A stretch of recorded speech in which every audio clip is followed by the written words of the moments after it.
اچھا جی، بسم اللہ الرحمن الرحیم، لا الہ الا اللہ محمد رسول اللہ۔ اچھا، میں نے تھوڑا سا یہ ایک پیج کے اوپر لکھا ہوا ہے تاکہ میں آپ لوگوں کو جلدی جلدی کمیونیکیٹ کر سکوں مین پوائنٹس جو ہیں۔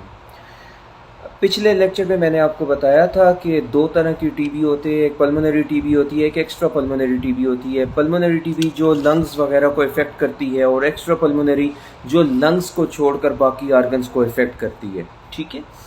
پلمونری جو ہوتی ہے، جو لنگز کو افیکٹ کرتی ہے، اس میں انسان کو کرونک کف ہوتی ہے، چیسٹ پین ہوتی ہے، کف ود بلڈ ہوتی ہے، جب وہ کھانستا ہے اس کو خون آتا ہے، ٹھیک ہے، اور ساتھ میں لمف نوڈ انلارجمنٹ ہو جاتے ہیں۔ یاد رکھیے گا یہ بات، بیک آف کان کے پیچھے، یہ مینڈیبل کے پیچھے، نیک کے اندر، ایکزیلا کے اندر یہ لمف نوڈ انلارج ہو جاتے ہیں، گٹھلیاں بن جاتی ہیں، اس کو ہم ڈاکٹرز کہتے ہیں لمف ایڈینوپیتھی یا لمف انلارجمنٹ۔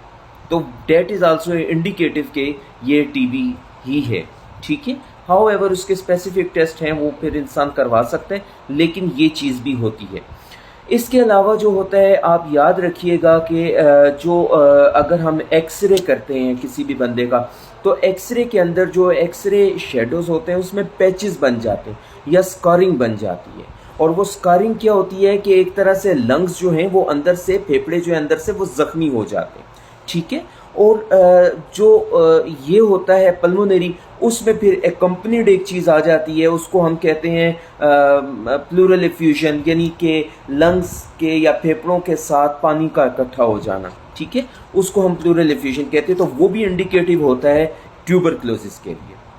ایکسٹرا پلمونری کے اندر جو ہوتا ہے، یاد رکھیے یہ ان لوگوں میں ہوتی ہے موسٹلی جن کا مدافعاتی نظام کمزور ہوتا ہے، تو ان کو پلمونری کے ساتھ ساتھ ایکسٹرا پلمونری بھی ہو جاتی ہے۔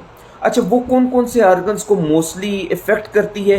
یاد رکھیے گا کہ یوروجینیٹل سسٹم، گردوں کا جو سسٹم ہوتا ہے یوروجینیٹل، ٹھیک ہے، اس میں ٹی بی ہو جاتی ہے، یا جو ہوتی ہے تو سی این ایس کے اندر، برین کے اندر سپریڈ ہو جاتی ہے، اس میں میننجائٹس ہو جاتا ہے۔